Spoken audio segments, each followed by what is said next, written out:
আসসালামু আলাইকুম কাঁচা বাচ্চারা। কি অবস্থা সবার? তোমাদের আহ, এই যে 26-এ যে ক্লাস শুরু হইলো, সবার শেষেই কি আমার সঙ্গে দেখা হলো?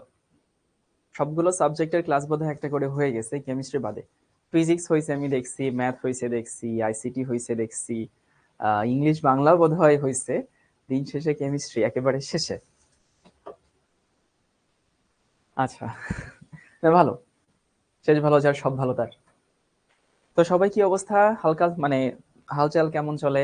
নতুন একটা জায়গায় গেছো, নতুন একটা স্টেজে উঠছো, এটার সাথে কিভাবে আসলে খাপ খাওয়াচ্ছ সবই জানাও। আমরা সবার কমেন্ট পড়বো, অনেক আড্ডাবাজি হবে, অনেক পড়াশোনা হবে, অনেক মজা হবে, সবই হবে। হ্যাঁ, আমি আলহামদুলিল্লাহ ভালো আছি। ভালো আছি। বাংলা হয়নি, আচ্ছা আমি সেকেন্ড লাস্ট নেবে। আসিয়া খাতুন, শিহাব, অন্নিকা, তাসমিয়া, ইফাত, ওয়ালাইকুম আসসালাম সবাইকে।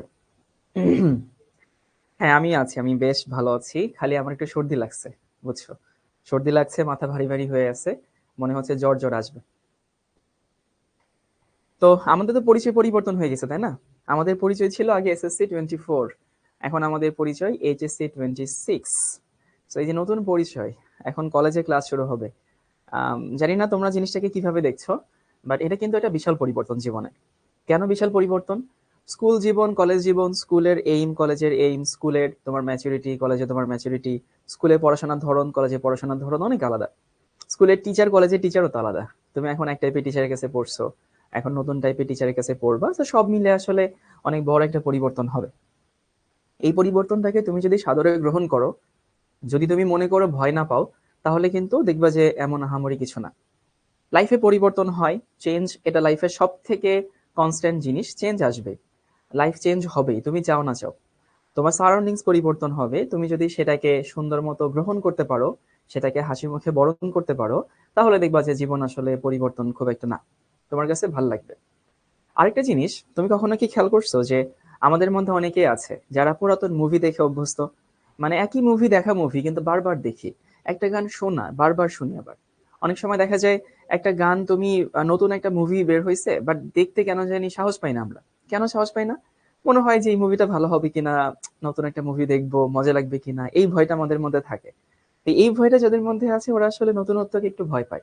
ভেতর থেকেই ভয়টা মানুষের মধ্যে আসে, সব সময় আসে। তো এখান থেকে বের হয়ে আসতে হবে। নতুন জিনিস তুমি জানো না আসলে কেমন, এই জন্য তুমি যতক্ষণ না পর্যন্ত ভেতরে না যাবা, তুমি যতক্ষণ না পর্যন্ত ওইটার বিস্তারিত না জানবা, অতক্ষণ পর্যন্ত আসলে তুমি জানো না যে এটা ইন্টারেস্টিং হবে না বোরিং হবে। এই নতুন লাইফটাও সেরকম, নতুন একটা জায়গায় গেছো, আসলে এমন কেউ কিছু তো তোমার কাছে জানা নাই যে কিরকম হবে কেমন হবে। তো সবাইকে আমি বলছি, লেগে থাকো, পজিটিভলি নাও, সাদরে গ্রহণ করো, দেখবা যে এই লাইফটা খারাপ না, ভালোই, মজাই লাগবে আর কি, ঠিক আছে? ওকে, সো আমরা আসলে পড়াশোনায় ফেরত যাই। আর অনেকে, আমি জানি না আমার পরিচয় জানো কিনা, আমার পরিচয় এখানে লেখা আছে, আমার নাম শাওন রেজা। আম, আর আমি হচ্ছে, আমার কলেজ ছিল নটরডেম কলেজ, কলেজের নাম এখানে লেখা নাই। সো আমি নটরডেম কলেজে পড়াশোনা করছি। আর এরপরে পড়াশোনা করছি ঢাকা ইউনিভার্সিটিতে। আমার ডিপার্টমেন্ট ছিল জেনেটিক ইঞ্জিনিয়ারিং অ্যান্ড বায়োটেকনোলজি। ওকে। আর তোমাদের কেমিস্ট্রি পড়াবো, কেমিস্ট্রি শেখানোর চেষ্টা করব, তোমাদের শেখানোর সাথে সাথে আমিও শিখবো। এটা সত্যি কথা, তোমাদের যখন শিখাই তখন আমি নিজেও অনেক কিছু শিখি। অনেক কিছু, অনেক কিছু নতুন নতুন জানি। কি প্রশ্ন করলে কিভাবে আনসার করতে হয় সেটাও আমি জানি। তো যেহেতু অনেকের কলেজ শুরু হয়েছে, অনেকের শুরু হয়নি, আমি সবাইকে বলে দিই এই কথাগুলো প্রথম দিন বলা খুবই ইম্পর্টেন্ট। সেটা হচ্ছে, এদের একটা স্লাইড অ্যাড করে এই স্লাইডে বলি, কয়েকটা জিনিস একটু মাথায় রাখবা। প্রথমত, নাম পড়বো, যেমন সাদিয়া সুলতানা বলছে আমার নামটা একটু নেন, নিয়ে ফেলছে। এই যে কলেজে যে উঠছো, তোমার কাছে মনে হতেই পারে কলেজ তো মাত্র শুরু হয়েছে, ভাই কিছুদিন মানে মানে কিছুদিন একটু রিল্যাক্স করি, একটু সময় নেই, একটু ঘোরাফেরা করি, একটু মুভি সিরিজ দেখি। এরকম তো অনেক চিন্তা ভাবনা মাথায় আছে। যাদের মাথায় এই চিন্তা ভাবনাগুলো আছে তাদেরকে বলবো, তোমার কাছে কি মনে হয় না সেই দিন এসএসসি পরীক্ষা দিছো? দেখো মনে হয় কিনা। এই যে সেই দিন এসএসসি পরীক্ষা দিছি, সেই দিন রেজাল্ট দিল, কিন্তু দেখো রেজাল্ট দিছে কিন্তু 3-4 মাস হয়ে গেছে। এই যে 3-4 মাস যে সেই দিন মনে হচ্ছে, তুমি যখন সেকেন্ড ইয়ারে উঠবা তখনও তোমার কাছে মনে হবে সেই দিন শাওন ভাইয়া প্রথম দিন এই কথাগুলো বলছিল প্রথম ক্লাসে। তো এই যে সেই দিন এই দিন কিন্তু খুব তাড়াতাড়ি চলে যায়। আমি সবাইকে বলবো প্রতিটা দিন কাউন্ট করো, প্রতিটা দিনকে আমলে নাও। একটা দিন নষ্ট হয়ে যাওয়া মানে হইতেছে ওই দিনটা নষ্ট হয়ে যাওয়া। ওইটা তোমার লাইফে আর আসবে না। সো তুমি যদি প্রতিটা দিনকে আমলে নাও, প্রতিটা দিনকে কাউন্ট করো, কাজে লাগানোর চেষ্টা করো, তখন দেখবা যে দিনটা ধীরে ধীরে ধীরে ধীরে যায়। কিন্তু যদি এরকম চিন্তা করো যে সেই দিন একটু উঠি, একটু ঘুরি ফিরি, মুভি দেখি, কলেজে ক্লাস শুরু হোক, বইটা বের হোক, এই শিক্ষতে ক্লাস শুরু হোক, আগে পরীক্ষাগুলো আসুক, তারপর না হয় পড়বো না, এটা তোমার লাইফে সব থেকে বড় ভুলগুলোর একটা হবে। সো এই দিন সেই দিন বলে দিন না, প্রতিটা দিন দিন, প্রতিটা মোমেন্ট মোমেন্ট, যেটা চলে গেছে সেটা লাইফে কখনো আসবে না। নাম্বার 2, ভাইয়া বই কিনবো কোনটা, কোন বই কিনবো, কোন বই ভালো হবে, এক একজন এক একটা বই সাজেস্ট করে। ওই ভাইয়া বলছে আমি এই বই পড়ে বুয়েটে চান্স পাইছি, তো আমার তো এই বই পড়তে হবে। অমুক ভাইয়া তো আবার বলছে যে এই বই ছাড়া তো মেডিকেলে চান্স হবেই না, এই বই পড়ে সবাই মেডিকেলে চান্স পায়। অমুক ভাইয়া বলছে ডিউতে চান্স পেতে গেলে এই বই মাস্ট। তো এরকম অনেক কথা বলে। আমি তোমাদেরকে বলি, প্রথম কথা হচ্ছে ভাইয়া প্রতিটা দিনকে আমলে নিবা। এই যে এই মোমেন্টটা যে চলে যাচ্ছে, এই মোমেন্টটা আসলে কখনোই ফেরত আসবে না। এটাকে কাজে লাগানোর চেষ্টা করো। এভরি মোমেন্ট কাউন্টস, প্রতিটা বিন্দু মিলে সিন্ধু হয়। তোমাদেরকে একটা কথা বলি, ধরো একটা ছেলে নেশাখোর, একটা ছেলে ধরো প্রচুর নেশাখোর। তোমার কি মনে হয় সে একদিনে নেশাখোর হয়েছে? কখনোই না কিন্তু। একদিন, 2 দিন, 3 দিন, 4 দিন তার কাছে মনে হয়েছে আজকে একটা সিগারেটে টান দিয়ে দিই, একদিন দিলে কিছু না, একটু টেস্ট করি। কালকে মনে হয়েছে 2 দিন দিচ্ছি, এমন তো আমারই ব্যাপার না। তারপরে একসাথে একটু একটু করে যেতে যেতে যেতে যেতে সিগারেট থেকে ধরো সে আরো বড় বড় নেশার দিকে গেছে। এখন সে যদি আসলেই টের পেত যে আমি নেশাখোর হয়ে যাচ্ছি, তাহলে সে কিন্তু নেশাখোর হতো না। তো মানুষ যখন গোল্লায় যায়, মানুষ যখন বকে যায়, তখন এই প্রসেসের মধ্যে সে নিজেকে টের পায় না যে আমি গোল্লায় যাচ্ছি বা আমি বকে যাচ্ছি। টের পাইলে তো সে বকে যেত না, বা তার ফ্যামিলি টের পাইলেও সে বকে যেত না। এই জন্য তুমি যখন পিছাবা ভাই, বিশ্বাস করো, একদিন ফাঁকি দিচ্ছ, 2 দিন, 3 দিন, 5 দিন, তুমি যে কখন পিছায় যাচ্ছ তুমি কখনোই টের পাবা না। অনেক ঝামেলা আছে কিন্তু। এই জন্য কখনোই কোনোভাবে কিন্তু লাইন থেকে বিচ্যুত হওয়া যাবে না। তারপরে আসি হইতেছে বই কোনটা কিনবো, কোন বই কিনবো। সত্যি কথা বলতে কি, কোনো বই আসলে ম্যাটার করে না, একটা বই পড়লেই হয়। তোমার কাছে কি মনে হয় না যে একটা বইতে যে জিনিস আছে সেই জিনিস যদি আমি ঠিকঠাক মতো পারি, তাইলে ভাই বিশ্বাস করো তুমি পণ্ডিত হয়ে যাবা কেমিস্ট্রিতে, লিটারেলি তুমি পণ্ডিত হয়ে যাবা একটা বই তুমি যদি পারো। তো কথা হচ্ছে যে ভাই তাহলে কোন বইটা পড়বো, তোমার যেটা ভালো লাগে সেটা পড়ো। বাট আমি তোমাদেরকে হচ্ছে একটা সাজেশন দিই, আমি সবসময় বলি যে বইটা পড়তে সহজ লাগে, যে বইটা তোমার কাছে ইজি লাগবে সেই বইটা পড়া ভালো। সো আমার সব থেকে প্রিয় বই যদি বলি দুইটা, একটা হচ্ছে লিঙ্কন স্যারের বই, দেখবা যে হইতেছে অক্ষরপত্র পাবলিকেশনের, আরেকটা হচ্ছে কবির স্যারের বই। ভাইয়া এই দুটো বই আপনার কেন ভালো লাগে? ভাই এই বই দুটো বই ইজি, সহজ করে লেখা, সুন্দর করে লেখা, তার জন্য আমার ভালো লাগে। আমি জানি এখানে বোধহয় খুব পপুলার মতামত আমি দেই নাই, ম্যাক্সিমাম মানুষ হচ্ছে সরোজকান্তি সিংহ, হাজারি এবং হারাধন নাগ। এই বইয়ের নাম যেরকম কঠিন, বইয়ের ভিতরে লেখাগুলো এরকম কঠিন। আর সঞ্জিত কুমার ঘোষ স্যারের বইয়ে তো আরো কঠিন করে লেখা। তো এই বইটা কেন সাজেস্ট করছি ভাই, ইজি, আর কিছু না, জাস্ট ইজি। এই বইটা সহজ, এই বইটা পড়লে সহজে বোঝা যায়। তুমি যদি ওই বই পড়ো আমার কোনো আপত্তি নাই, আমার সাথে কোনো বইয়ের কোনো পাবলিকেশনের কোনো লেনদেন নাই, আমি কারো কাছ থেকে টাকা নেই দেই না। তো এমন কোনো স্বার্থ আমার নাই যে তোমাকে এই বইটা আমি সাজেস্ট করব, ইজি দেখে তারপরে বলতেছি। এবং তুমি যখন বই পড়ো, তুমি তারপরে যদি প্র্যাকটিস করো, ভাই যা বই পড়ো একটা পড়লেই হয়। এরপর আসি হইতেছে কিছু জিনিস মাথায় রাখবা যখন কলেজে উঠছো, কিভাবে পড়তে হবে, কোন ওয়েতে পড়তে হবে, খাতা পড়বো না বই পড়বো, তারপরে টেস্ট পেপার পড়বো নাকি প্রশ্ন ব্যাংক পড়বো, এখন থেকে একাডেমিক পড়বো না অ্যাডমিশন পড়বো, এগুলো সামনে সামনে যখন আমরা টপিকগুলো আসবে তখন একটু একটু করে হচ্ছে আমি তোমাকে বলে দিব। সাথে থেকো, ভরসা রেখো, যেটা করতে বলি সেটা করবা, যেটা করতে না বলবো সেটা করবা না। দেখবা তুমি যেটাতেই পড়ো না কেন, যে বইটাই পড়ো না কেন, ইনশাল্লাহ খুব স্মুথলি সবকিছু শেষ হবে। তো আমি সবাইকে চাই আমাদের উপর ভরসা রাখো, আমার উপর ভরসা রাখো। যেটা যখন বলতেছি যে এটা করো অথবা এটা করো না, আমাদের সঙ্গে থেকো। কারণ তুমি যেই পথে হাঁটছো সেই পথে আমরা খুব সাকসেসফুলি হেঁটে আসছি। তুমি যে পথে আগানোর চেষ্টা করছো, তোমার যে এইমটা আছে সেই এইমেও আমরা খুব সাকসেসফুলি পার করে আসছি। তো আমরা জানি কি করতে, কি দিয়ে কি করতে হয়, শুধু আমাদের সঙ্গে থেকো, ওকে? এখন ভাই অনেকে বলতেছে ভাই ইন্টারমিডিয়েটে ম্যাজিকটা কি, মানে ম্যাজিকটা কি, কি করলে আসলে ভালো করা যায়? যারা ভালো করে তারা কি করে ভাই, ওরা কি অন্য চালের ভাত খায়? অনেক সময় আম্মুরা বলে না যে তোরে কি চালের ভাত খাওয়াইছে, তোরে কি কিছু কম খাওয়াইছে? তো বিশ্বাস করো যারা ইন্টার লাইফে ভালো করে, মেয়েদের ম্যাজিকটা কি, রেগুলারিটি। ওরা নিয়মিত ক্লাস করতো, ওরা নিয়মিত ক্লাসে উপস্থিত থাকতো, এবং যখন যেটা আমরা করতে বলতাম ওটা করছে, তারপরেই তারা দিন শেষে ভালো করছে। এমন আহামরি কোনো ম্যাজিক ওদের মধ্যে ছিল না যে আরে ভাই ওর কাছে তো, ওর বাসায় তো 2-3 জন কেমিস্ট্রিতে পিএইচডি করা টিচার ছিল, ওর বাসায় 2-3 জন ফিজিক্সে পিএইচডি করা টিচার ছিল, এরকম না। দিন শেষে রেগুলারিটি, রেগুলার পড়ো, ক্লাস করো, কন্টেন্ট দেখো, ভুলগুলো অ্যানালাইসিস করো, তোমার ধান্দাটা যেন পড়ার মধ্যে হয়, ধান্দাটা যেন পড়ার বাইরে না যায়। ওকে, আশা করি এটুকু বুঝতে পারছো। সবাইকে একটা কথা একটু করে দেই, এখন থেকেই হচ্ছে সতর্ক করে দেই, সেটা হচ্ছে নতুন জায়গায় আসছো, অনেকে নিজের ফ্যামিলি ছেড়ে মেসে উঠছো, অনেকে কলেজের হোস্টেলে উঠছো, তার মানে কি হয়েছে, এখন হয়তো একটু ফ্রিডম পেয়ে গেছো। আব্বু আম্মু এখন খবরদারি একটু কম করে তোমার উপরে, এবং তুমি আব্বু আম্মুকে ভাব দেখাও যে আমি অনেক বড় হয়ে গেছে। সো নিজেকে বেশি বড় ভেবো না, কারণ হচ্ছে মানুষ যখন যে বয়সে থাকে তখন সেই বয়সে সে মনে করে সে সব থেকে বেশি বুঝে। তোমার কাছে এখন মনে হচ্ছে তুমি অনেক ভালো বুঝো, তোমার থেকে ভালো কেউ বুঝে না। 1 বছর পরেই তুমি বুঝতে পারবা যে তুমি অনেক কিছু বুঝতা না 1 বছর আগে, বুঝছো? এই জন্য নিজেকে বেশি বড় মনে করো না যে আমি অনেক কিছু বুঝে গেছি, আমাকে যে যা পরামর্শ দিক তা না, আমি তার থেকে বেশি বুঝি। এক নাম্বার 2 হচ্ছে, এখন অনেক নতুন মানুষ দেখবা, নতুনত্বের প্রতি আমাদের আগ্রহ আকর্ষণ সবসময় থাকে, বিশেষ করে বিপরীত লিঙ্গের উপরে। মানে যারা ছেলেরা আছো, দেখবা যে আরে এখন নতুন কম্বাইন্ড কলেজে যাচ্ছ, নতুন শহরে যাচ্ছ, তোমার পাশের বাসায় সুন্দরী মেয়ে থাকতে পারে, তোমার ক্লাসে সুন্দরী মেয়ে থাকতে পারে। আবার ধরো হচ্ছে মেয়েদের ক্ষেত্রে দেখা যাবে যে হয়তো অনেক ভাইয়াদের দেখতেছে, আরে ভাইয়া তো অনেক হ্যান্ডসাম, সুন্দর, অনেক জোস। এই জিনিসগুলো থেকে নিজেকে বিরত রাখতে হবে। কারণ হচ্ছে তুমি যদি এখন এই টাইপের জিনিসে এঙ্গেজ হয়ে যাও, তখন নিজেকে সামলাতে পারবা না। মানে 1 দিন 2 দিন ঝগড়া হবে, দেখবা যে পড়াশোনা 3 দিন হচ্ছে না। এই জিনিসগুলোর মধ্যে এখন যাওয়াই যাবে না। ছেলেদেরকে বলতেছি ভাইয়া, অনেক সুন্দরী মেয়েদের সঙ্গে নতুন করে দেখা হবে এখন, অনেক সুন্দরী মেয়েকে ভালো লাগবে, অনেক মানুষের কথাবার্তা ভালো মনে হবে, মনে হতেই পারে যে একটু কথা বলি, কি হয়েছে, দিনে 1 ঘন্টা সময় তো আমরা খেলাধুলা এমনিতেই করি, সে 1 ঘন্টা সময় যদি তার সাথে কথা বলে কাটাই, তাহলে তো খারাপ কিছু না, সমস্যা তো না, এটা রিফ্রেশমেন্ট হিসেবে কাজ করবে। ভাই খবরদার এদিকে যেও না, ওই 1 ঘন্টা মানে 1 ঘন্টা না, এখানে অনেক কাহিনী আছে, তো এদিকে যেওই না।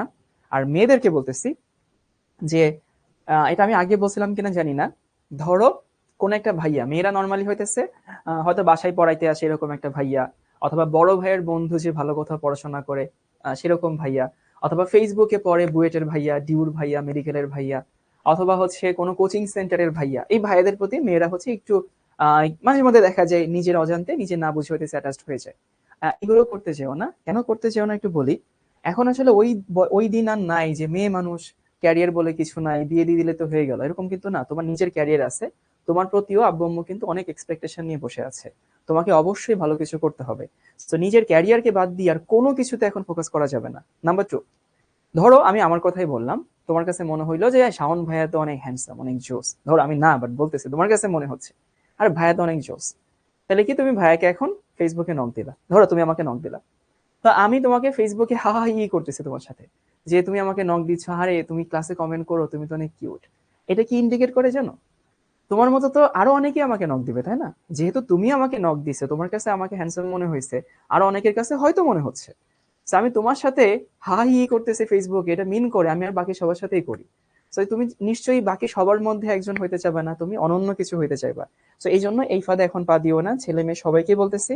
আমি এটা বলি না বলি, দিন শেষে এরকম লাইফ, মানে এরকম একটা বয়স তোমাদের, এরকম তোমাদের বয়সটা আমি পার করে আসছি, আমি জানি। তো চেষ্টা করবা নিজেকে সংযত রাখা। আপাতত হচ্ছে পড়াশোনা, ক্যারিয়ার, আব্বু আম্মু, নিজের যে শুভাকাঙ্ক্ষী যারা আছে, টিচার যারা আছে, এর বাইরে আর কিচ্ছু না। ওকে, পড়াশোনা পড়াশোনা পড়াশোনা। এবং নিজের ক্যারিয়ার করতে যদি এরকম হয় যে ঠিক আছে অন্য যে কোনো কিছু স্যাক্রিফাইস করতে হবে, আপাতত করো, তা না হলে পরে ফল ভোগ করবা, ঠিক আছে? আর যেহেতু সাথে আছো, দেখবা গাইডলাইন আমরা যখন যেটা দরকার তখন সেটা দিব ইনশাল্লাহ, যেখানে দরকার। তো তুমি যে জিনিসটা নিয়ে চিন্তা করো আমাদেরকে জানিও, আমরা সবসময় তোমাদের সাথে আছি, পাশে আছি, শিক্ষককে তুমি সবসময় পাশে পাবা। আচ্ছা, মারুফ খানের একটা কমেন্ট নিতেছে, কেমিস্ট্রি অনেক ভয় পায়, কি করবো? আরে কেমিস্ট্রি ক্লাসই তো শুরু হলো না, ভয় কেমনে পাইলা? রাস্তায় নামার আগে যদি ভয় পেয়ে যাও তাহলে হবে না। ইজি, কেমিস্ট্রি ইজি, আসলে ইজি, সহজ, আসলেই সহজ। ওকে, সবাই কি ক্লাসে রেডি? ক্লাসে যাওয়ার জন্য রেডি? মানসিকভাবে রেডি? পারমিশন নিয়ে ক্লাসটা শুরু করি।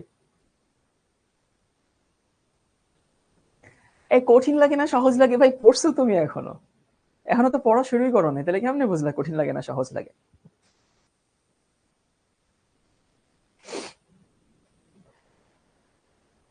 আচ্ছা জি ভাই, রেডি রেডি আচ্ছা, ঠিক আছে। ওকে, সবাই যদি রেডি হয় তাহলে আমরাও রেডি। চলো, আমরা আজকে কি পড়বো জানো? আমরা পড়বো হচ্ছে এটা, গুণগত রসায়ন, 2য় অধ্যায়। আচ্ছা, এখানে একটা প্রশ্ন আসতে পারে যে ভাই 2য় অধ্যায় দিয়ে কেন, মানে কেন প্রথম অধ্যায় না? একটু বলে দিই, প্রথম অধ্যায়ে যে জিনিসগুলো আছে সেই জিনিসগুলো আসলে তোমাদের 9-10-এর যে বইটা ছিল, দেখবা যে হচ্ছে ল্যাবরেটরি নিরাপদ ব্যবহার, মানে এটা কেমনে ইউজ করে, বিপদ সংকেত গুলো কি, অ্যাপ্রন কি, ফোনিক্যাল ফ্লাস্ক কি, বিকার কি, এই টাইপের জিনিস। সো ওইখানে পড়ানোর জিনিস কম। এমন না যে আমরা পড়াবো না, আমরা পড়াবো, কিন্তু আমি এখানে হলফ করে বলতে পারি তোমাদের এখানে 95% কাঁচা বাচ্চাদের কলেজে এটা দিয়ে শুরু করছে। এখন তোমরা তো দুইটা, তোমরা একটা হচ্ছে শিক্ষার্থী, একটা হচ্ছে পরীক্ষার্থী। শিক্ষার্থীরা শিখে, পরীক্ষার্থীরা পরীক্ষার জন্য শিখে। এখন আমি শিক্ষার্থী হিসেবে প্রথম অধ্যায় পড়ানো শুরু করলাম, কিন্তু তোমার পরীক্ষার সিলেবাস এটা থাকবে। তো দেখা যাবে তোমার দেহ এক জায়গায়, তোমার মন আর এক জায়গায়। তোমার দেহ হচ্ছে প্রথম অধ্যায় যেটা শাওন ভাই পড়াইতেছে, আর তোমার মন হইতেছে দ্বিতীয় অধ্যায় যেটা পরীক্ষার সিলেবাসে আছে। এই জন্য ওই রিস্কে আমরা যাই না। আমরা চাই তোমার দেহ মন এক জায়গায় থাকুক, মানে তোমার পরীক্ষা আর তোমার শিক্ষা দুটো এক জায়গায় থাকুক, তার জন্য এটা দিয়ে শুরু করা। নাম্বার 2 হচ্ছে তোমাদের শর্ট সিলেবাস দিবে না ফুল সিলেবাস দিবে, এটা এখনো আমরা কেউ জানি না। যেমন 25 ব্যাচের যেটা হয়েছিল, আমরা প্রথমে শুনছি full syllabus full syllabus full syllabus, কিছুদিন পরে জানতে পারি শর্ট সিলেবাস। তো শর্ট সিলেবাস যদি হয় তাহলে প্রথম অধ্যায়টা পুরোপুরি বাদ যাবে, বুঝছো? তো এই জন্য আপাতত শর্ট সিলেবাসের বাইরে যেটা সেটা আমরা পড়াচ্ছি 25 ব্যাচকে, কিন্তু ইম্পর্টেন্স তো কম, বুঝোই। এই জন্য সব চিন্তা ভাবনা করে দ্বিতীয় অধ্যায় থেকে শুরু করা হয়েছে। আসলে যদি আশা করি যদি কারো কিউরিয়াসিটি থাকে তাহলে আনসারটা পেয়ে গেছো। ভাই এসিটা একটু বন্ধ করবেন, ঠান্ডায় জমে যাচ্ছে। ওকে, তো সবাই লিখে নাও বেসিক কনসেপ্ট, বাংলা লিখে নাও। এসো কিছু বেসিক শিখি। আর আমি আশা করি আমার কথা বুঝতে কারো কোনো সমস্যা হয় না, বা হচ্ছে আমার হাতের লেখা বুঝতেও কারো কোনো সমস্যা হবে না ইনশাল্লাহ। এসো কিছু বেসিক শিখি। আর এখানে অনেক মানুষ আমার ক্লাস আগেও করছে আমি জানি। লক্ষ্য জিপিএ 5-এ অনেকে তোমরা ছিলা, অথবা দুরন্ত 26 যে কোর্স ছিল সেখানে অনেকে ছিল, 3টা ক্লাস আমি নিয়েছিলাম। তো আশা করি যে আমার সঙ্গে তোমাদের অ্যাডজাস্টমেন্ট অনেক আগে হয়ে গেছে। হ্যাঁ, এটা লিখো, এসো কিছু বেসিক শিখি।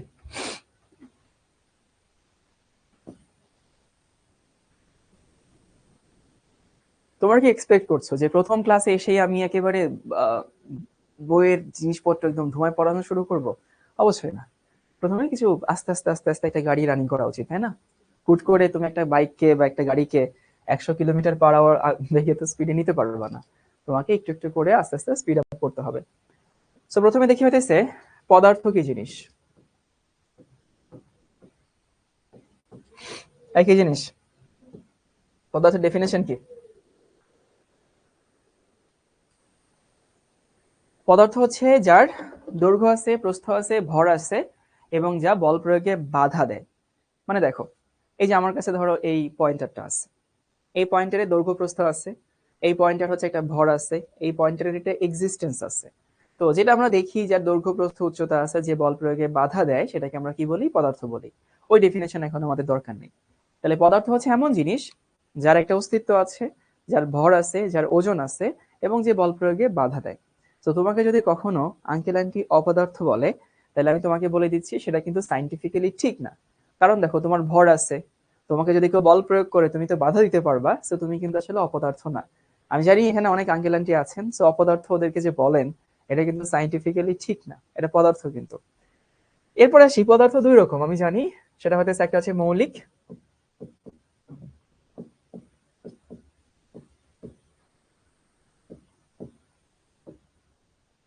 আরেকটা কি, আরেকটা হচ্ছে যৌগিক।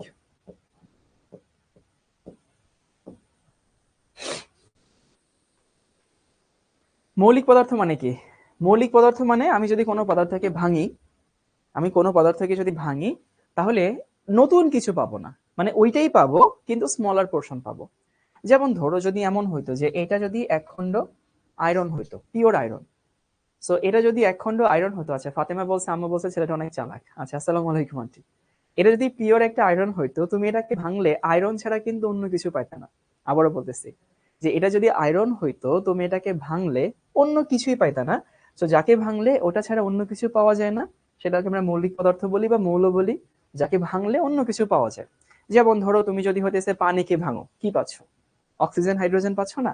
তাহলে নতুন কিছু পাচ্ছ। তো নতুন যদি কিছু পাও, তাহলে সেটাকে আমরা যৌগিক পদার্থ বলি। এই ডেফিনেশন লেখার দরকার নেই, কারণ এই ডেফিনেশন গুলো এতটা বাচ্চাদের যে এটা লিখে এখন খাতায় স্পেস নষ্ট করার দরকার নেই। ও আচ্ছা, ভালো কথা, আরেকটা কথা বলবো, এটা বলাটা ফরজে আইন ছিল কিন্তু ভুলে গেছিলাম। সেটা হচ্ছে ভাইয়া, নোট করব কিভাবে? একটু পাশে ছোট করে আমি লিখে দিই, তোমাদের লিখতে হবে না। 9-10 তোমরা কি করতা? প্রথমত স্যারের কাছে গিয়ে বা মানে টিচারের কাছে পড়তা, বা অনলাইনে পড়তা, বা হচ্ছে ক্লাস করতা। তো সেইখানে তুমি একটা নোট করতা, সেই নোটটা এত ছেঁড়া বেড়া হইতো, সুন্দর হইতো না। কারণ কি, ওটা তুমি তাড়াতাড়ি লিখছো। তুমি যখন তাড়াতাড়ি লিখো হাতের লেখা সুন্দর হইতো না, বা লাল নীল গোলাপি কলম দিয়েও তোমরা সেটা লিখতে মানে পারতা না। পরে কি করতা, সুন্দর একটা খাতায় সেটা আবার নতুন করে তুলতা। কেন, যেন পরীক্ষার আগে ওই খাতাটা রিভিশন দিলে তোমার সবকিছু রিভিশন হয়ে যায়। ইন্টারে এসেও এই কাজটা করবা, এই চিন্তা ভাবনা কার কার আছে আমি একটু দেখতে চাই। জি ভাই, এখানে ক্লাস করব, পরে একটা ফ্রেশ নোট করব, সেই ফ্রেশ নোটে সুন্দর করে লিখবো, লাল কলম, নীল কলম, বেগুনি কলম, পেন্সিল দিয়ে। এরকম চিন্তা ভাবনা কার কার আছে?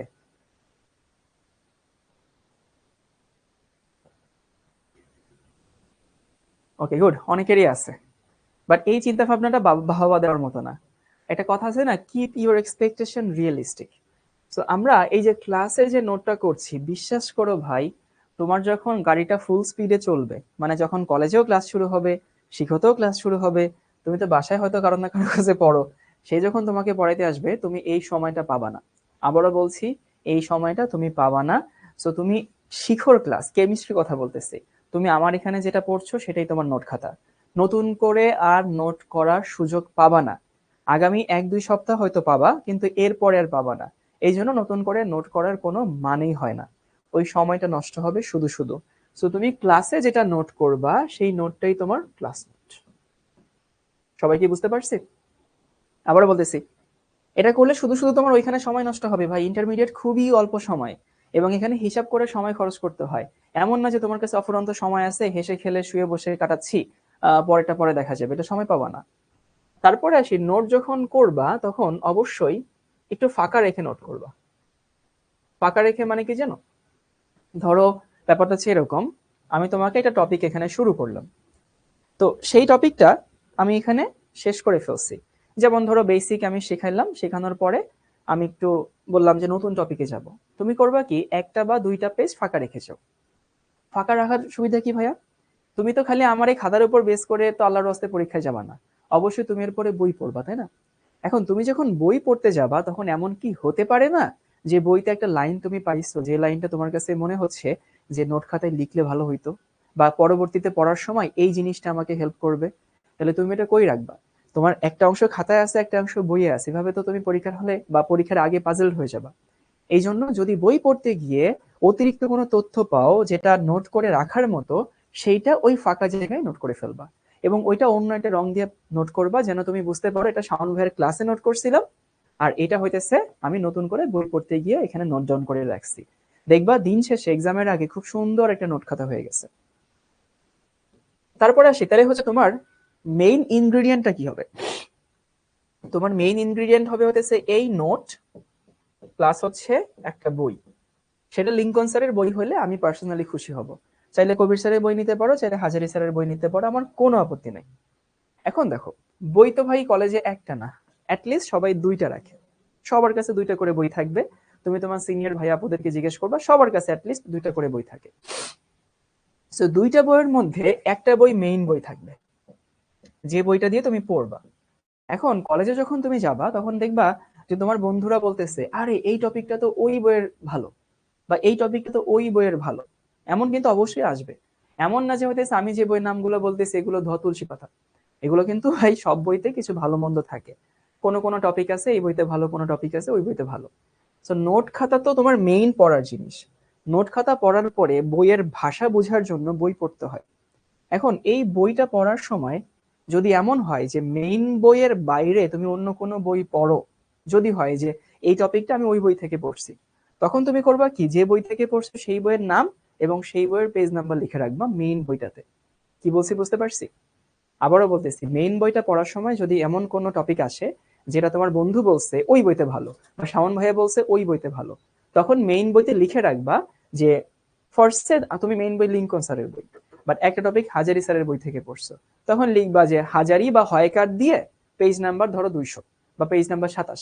সো হয়কার দিয়ে 27 এভাবে লিখলে পরবর্তীতে তুমি যখন হচ্ছে পরীক্ষার আগে রিভিশন দিতে যাবা, তখন তোমার আর খুঁজতে হবে না যে আর এটা কোন বই দিয়ে পড়ছি, এই বইটা আমার পরিচিত মনে হচ্ছে না, ওই বইটা অপরিচিত মনে হচ্ছে। এই জিনিসটা তোমাকে খুব হেল্প করবে। আর তারপরে আসি হইতেছে, এটা পরে বলে দিব না, সমস্যা নেই। বাকি যে জিনিসগুলো আসবে, তো নোট করা শুরু করার সময় একটু মাথায় রেখো যে নোট এভাবে করতে হয়। সো মৌলিক পদার্থ হচ্ছে যাকে ভাঙলে ওইটা ছাড়া আর নতুন কিছু পাওয়া যায় না, তাকে বলা হয় মৌলিক। আর ওইটা ছাড়া নতুন কিছু পাওয়া যায় তাকে আমরা কি বলি? যৌগিক বলি। এরপর আসে হচ্ছে মৌলিক পদার্থের ইউনিট। ইউনিট মানে মৌলিক পদার্থের ক্ষুদ্রতম একক, বা হচ্ছে মৌলিক পদার্থের, যেমন একটা বিল্ডিং এর ইউনিট হতেছে একটা ইট। ইট ইট মিলেই তো বিল্ডিং তৈরি হয়। আমরা কোন একটা লিভিং অর্গানিজমের কি বলি, ইউনিট কি বলি? সেল বলি, কোষ বলি, কারণ কোষ মিলে কোনো কিছু তৈরি হয়। তো মৌলিক পদার্থের ইউনিট হতেছে পরমাণু, আর যৌগিক পদার্থের ইউনিট হচ্ছে অণু। পরমাণুকে ইংলিশে মলিকিউল বলা হয়, অণুকে ইংলিশে অ্যাটম বলা হয়। তাহলে বুঝতে পারছি যে পদার্থ হচ্ছে যার ভর আছে, যে জায়গা দখল করে, যে বল প্রয়োগে বাধা দেয়, সে হচ্ছে পদার্থ। এটা দুই রকম, মৌলিক, যৌগিক। মৌলিক মানে যাকে ভাঙলে অন্য কিছু পাওয়া যায় না, যৌগিক মানে যাকে ভাঙলে অন্য কিছু পাওয়া যায়। মৌলিক পদার্থের বিল্ডিং ব্লক বা একক হচ্ছে পরমাণু, যৌগিক পদার্থের বিল্ডিং ব্লক বা একক হচ্ছে অণু। তাহলে বলতো কাঁচা বাচ্চারা, এই যে পরমাণু কোনটা? যেমন ধরো হাইড্রোজেন একটা পরমাণু, অক্সিজেন একটা পরমাণু, নাইট্রোজেন একটা পরমাণু। আর অণু কোনটা? N2 একটা অণু, তারপরে H2O একটা অণু, বা O2 হচ্ছে একটা অণু। খেয়াল করো, হাইড্রোজেন পরমাণু বাট H2 হচ্ছে অণু, নাইট্রোজেন পরমাণু বাট N2 হচ্ছে অণু, অক্সিজেন পরমাণু বাট O2 আবার অণু। এই জিনিসটা অনেকে বুঝতে সমস্যা হয়। গেল এটুকু? তাহলে আশা করি এটুকু সবকিছু বুঝতে পারছি। তারপরে তোমাদের আরেকটা কিছু জিনিস দেখি, সেটা হচ্ছে লিখে নাও একক রূপান্তর। তোমার পুরো কলেজ লাইফ ধরে এটা কাজে লাগবে।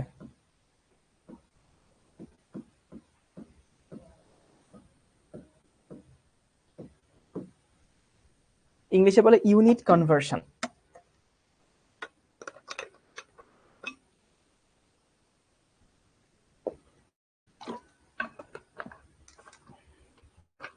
সোহানা বলছে ভাইয়া মেন্টরের ক্লাস নোট লিখবো নাকি প্র্যাকটিস বুকের? মেন্টরের ক্লাস নোট লিখবা, মানে আমরা যেটা লিখবো সেটা। একক রূপান্তর হচ্ছে, প্রথমে দেখি একটু আয়তনের একক কনভার্সন করি। আয়তন, এই কাঁচা বাচ্চারা, আয়তনের এসআই একক কি? ভলিউম।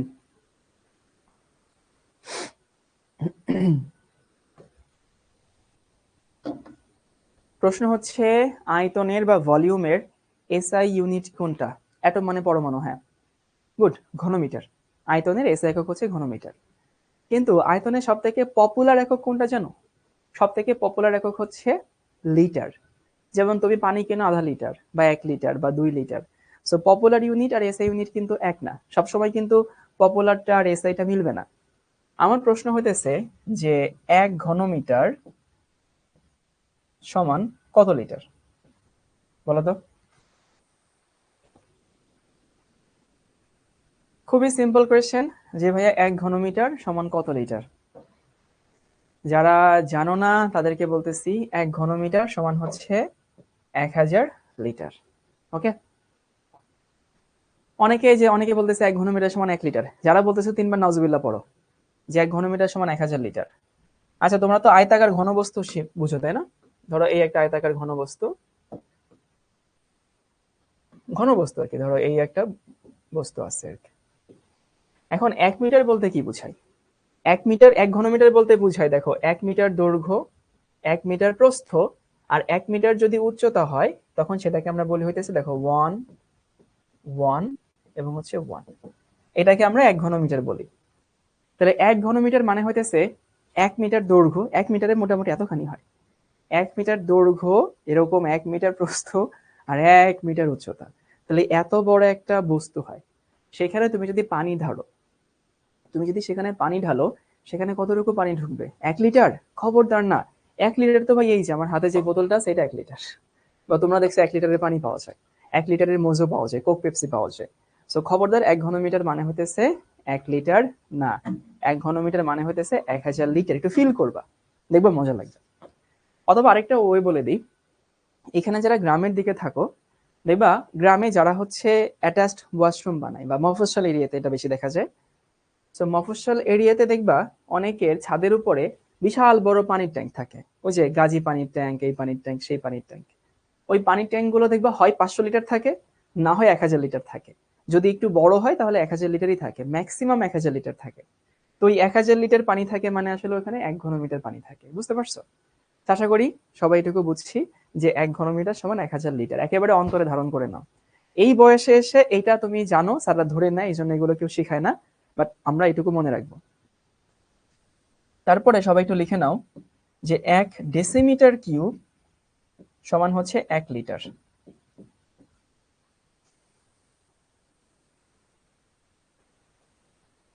তার মানে হইতেছে আয়তনকে তুমি যদি ডেসিমিটার কিউবে প্রকাশ করো, সেখানে যে মানটা পাবা লিটারে প্রকাশ করলে সেই মানটাই পাবা। শিমু বলছে আমাদের বাসাটা 750 লিটার। 750 লিটারে কি পানির ট্যাঙ্ক হয় আমি জানি না, মানে আমি জানি 500 লিটার হয় অথবা 1000 লিটার হয়, এর মাঝামাঝি মনে হয় কিছু হয় না।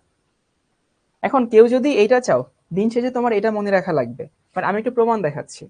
কোমলমতির হৃদয়ে যদি কারো প্রশ্ন জাগে যে ভাইটা কেমনে আসে দেখাই দেন, আমি একটু দেখাই দিচ্ছি। আচ্ছা, আমরা তো এটা দেখাবো, এরকম একটা সিরিজ তো সবার মুখস্থ আছে মনে হয়, মিলিমিটার, সেন্টিমিটার, ডেসিমিটার, মিটার, তাই না? এবং আমরা এটাও জানি যে একটা থেকে একটা 10 গুণ, তাহলে একটা থেকে একটা যদি 10 গুণ হয় তাহলে কি দাঁড়ায়, 1 মিটার সমান 10 ডেসিমিটার, তাই না? এই যে 1 মিটার সমান 10 ডেসিমিটার, কারণ একটা থেকে একটা 10 গুণ তো হবেই।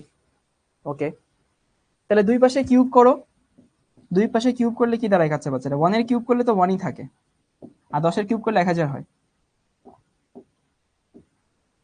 তাহলে তুমি নিজে কি দেখলা, তুমি নিজে দেখলা 1 ঘনমিটার সমান 1000 ডেসিমিটার কিউব। একটু বোঝার চেষ্টা করো, ফিল করো। 1 ঘনমিটার সমান 1000 ডেসিমিটার কিউব, আবার 1 ঘনমিটার সমান 1000 লিটার। তাহলে 1000 লিটার 1 ঘনমিটারের সমান, আবার 1000 ডেসিমিটার কিউবও 1 ঘনমিটারের সমান। তাহলে আমি তো বলতেই পারি যে হইতেছে এটাও 1000 সমান 1 ঘনমিটার, এটাও 1000 সমান 1 ঘনমিটার।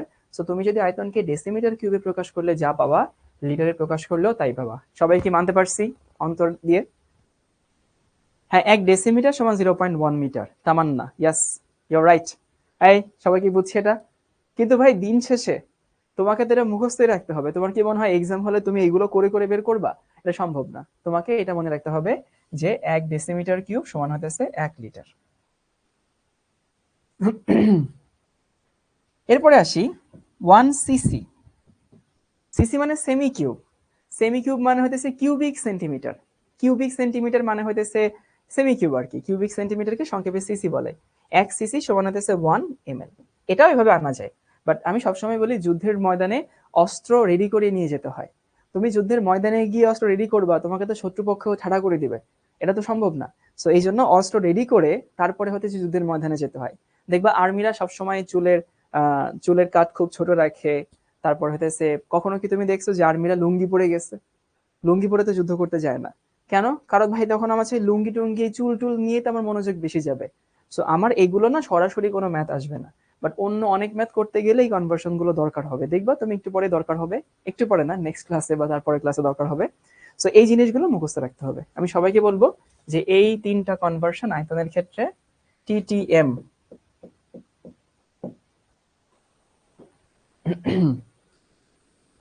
সিসি মানে হচ্ছে কিউবিক সেন্টিমিটার।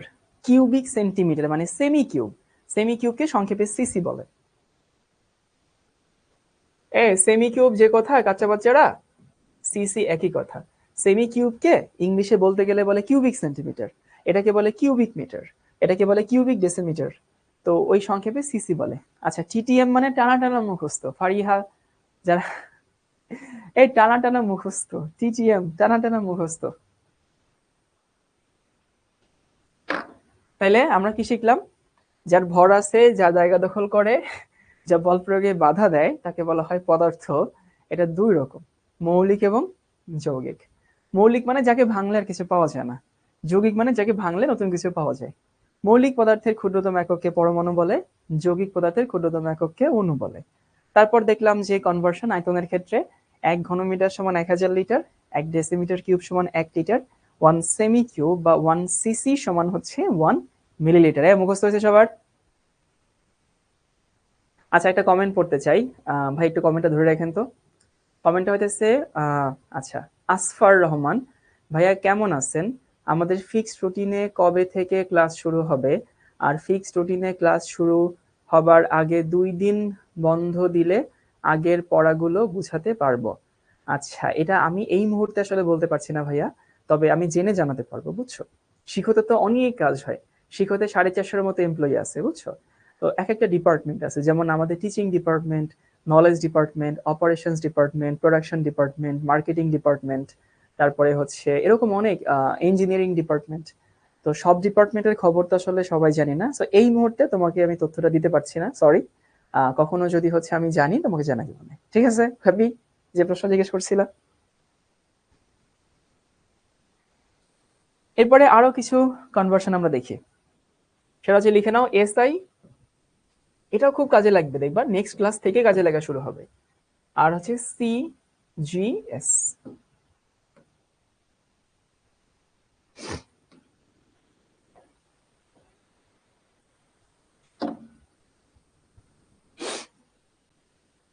না, আমাকে অনেকে নক করে, ভাইয়া আমাকে তো ওই গ্রুপে অ্যাড করে নাই, আমাকে একটু দেখেন, অ্যাড করবেন না?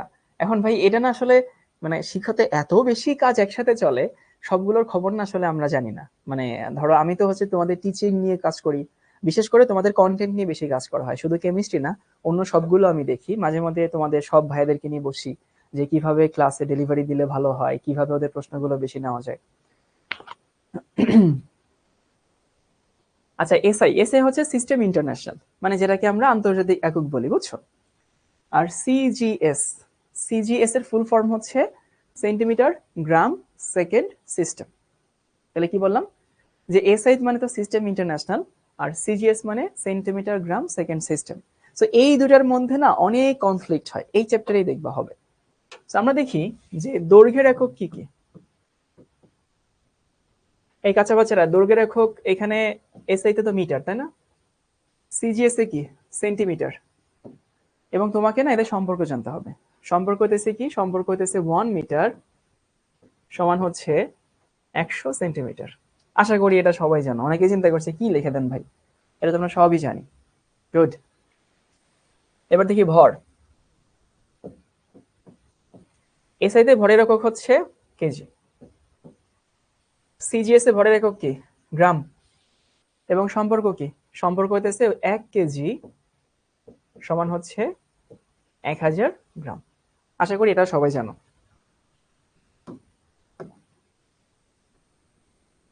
আচ্ছা, রাইসা বলছে ভিডিওটা বেঁধে বেঁধে আসছে। যদি কারো ভিডিও বেঁধে বেঁধে যায়, তাহলে একটা কাজ করো, রেজুলেশনটা কমায় নাও। রেজুলেশন কমায় নিলে দেখবা যে বাফারিংটা হবে না, স্মুথলি চলবে। তারপরে দেখি হচ্ছে বল। এই বল মানে হইতেছে খেলার বল না, এই বল মানে ফোর্স। এসআই তে বলের একক কি, নিউটন, তাই না? সিজিএস তে বলের একক কি, এটা হচ্ছে ডাইন। এবং এদের সম্পর্ক কি, এদের সম্পর্ক হইতেছে এইটা, 1 নিউটন সমান হচ্ছে 10⁵ ডাইন। এটা কিন্তু মুখস্থ করতে হবে। সিজিএস এর ফুল ফর্ম হচ্ছে সেন্টিমিটার গ্রাম সেকেন্ড সিস্টেম, সেন্টিমিটার গ্রাম সেকেন্ড সিস্টেম। আমার ক্লাস নোটে কি অন্য কোনো নোট করবা? এই খবরদার, এর কত বড় সাহস! আমার ক্লাসে শুধু আমার নোটই থাকবে, কেমিস্ট্রি থাকবে, অন্য কিছু থাকবে না। পরে দেখবা যে তোমার খাতা খিচুড়ি হয়ে গেছে। খিচুড়ি না, আমাদের এলাকায় মাঝে মধ্যে হইতেছে যে 12 মিশালি পাওয়া যায়। মানে এটা আমি আমাদের এলাকায় দেখি যে অনেক সময় কেউ যদি মারা যায়, তাইলে হইতেছে শ্রাদ্ধ হয়, সেখানে হইতেছে 12 মিশালি খাওয়া একটা। 12 মিশালি মানে হইতেছে যত সবজি আছে, ধরো আলু, কুমড়া, পটল, ঝিঙা, বরবটি, তারপরে হচ্ছে যা যা আছে সব একসাথে মিশে তারপর হচ্ছে 12 মিশালি একটা সবজি রান্না করে। তো তখন যদি তুমি আমার খাতায় অন্য কিছু লিখো, তখন দেখবে 12 মিশালি হয়ে গেছে খাতা। এসআই মানে সিস্টেম ইন্টারন্যাশনাল, আর সিজিএস মানে সেন্টিমিটার গ্রাম সেকেন্ড সিস্টেম, একটা একক আর কি, একক সিস্টেম। এখন এসআই তে বলের একক হচ্ছে নিউটন, সিজিএস এ বলের একক হচ্ছে ডাইন। আবারও বলি, এসআই তে বলের একক হচ্ছে নিউটন, সিজিএস এ বলের একক হচ্ছে ডাইন। সো আমি সম্পর্কটা লিখে দিলাম, 1 নিউটন সমান 10⁵ ডাইন। যদি কোনো কোমলমতি হৃদয়ে প্রশ্ন আসে যে ভাই কেমনে হইলো, আমি একটু দেখাই আসি তোমাদেরকে। কিন্তু ভাই দিন শেষে তোমার কিন্তু এটা মুখস্থ করতে হবে, বাট আমি দেখাই আসি ডাইন কিভাবে আসে। দেখো, আমরা তো জানি যে এফ সমান কি, এম এ না? আমি এখন যা দেখাচ্ছি এরকম কিন্তু লাগবে না। সো এফ সমান এম এ, আবার এম সমান কি, এম সমান হইতেছে ভি, মানে এ সমান কি ভি বাই টি, সবাই জানো এটা, যে এ সমান হচ্ছে ভি বাই টি। তাহলে আলটিমেটলি কি থাকে, আলটিমেটলি থাকে হইতেছে m by t into v. কিন্তু আমরা আবার কি জানি, আমরা জানি হইতেছে m by t into v সমান আবার কি এক্স বাই টি না, মানে এক্স বাই টি বা এস বাই টি তুমি যাই বলো না কেন এটাই দাঁড়ায়। তাহলে আলটিমেটলি কি পাইলাম, আলটিমেটলি পাইলাম এফ সমান হইতেছে এম ইন্টু এক্স বাই হইতেছে টি স্কোয়ার।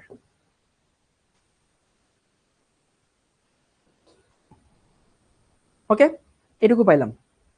এখন নর্মালি তোমরা জানো কিনা বলের একক কি হওয়া উচিত জানো, বলের একক হওয়া উচিত হচ্ছে উপরে কেজি, দেখো কেজি, তারপরে এক্স মানে তো দৈর্ঘ্য দূরত্ব মিটার, আর এস মানে কি, এস মানে হইতেছে সেকেন্ড তার স্কোয়ার। এটা হচ্ছে বলের একক হওয়া উচিত। এইটাকে আমরা সংক্ষিপ্ত করে কি লিখি, সংক্ষিপ্ত করে নিউটন লিখি, বুঝছো, কারণ এটা অনেক বড় একক, এটাকে কেউ ব্যবহার করতে চায় না। সো আমাকে এখন দেখাইতে হবে, বা আমি এখন দেখাবো যে কিভাবে আসলে 1 নিউটন সমান 10⁵ ডাইন হয়, এটা আমি দেখাবো। অনেকে জিজ্ঞেস করছো ভাই ডাইন কি, ডাইন হচ্ছে সিজিএস এককে বলের একক, বা সিজিএস সিস্টেমে বলের একক। ওকে, অনেকে এটা জীবনে প্রথম দেখছো, খুবই স্বাভাবিক, তুমি তো আর জীবনে সবকিছু দেখে ফেলো নাই, তোমার জীবনে এখন অনেক কিছু দেখার বাকি আছে। সো একক তুমি হয়তো কিছু জানো, কিছু তো নতুন দেখবাই। সো সিজিএস একক সিস্টেমে বলের একক হচ্ছে ডাইন, সিজিএস একটা সিস্টেম, সেই সিস্টেমে বলের একক হচ্ছে ডাইন।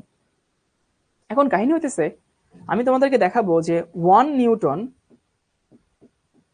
সমান 10⁵ ডাইন যে হয় সেটা কেমনে হয়। চিন্তা করো তো ভাই, এখন আমি এই পাশে যেগুলো আছে, এই পাশে যেগুলো আছে সেগুলোকে এসআই তে না বসায় সব সিজিএস এ বসাবো।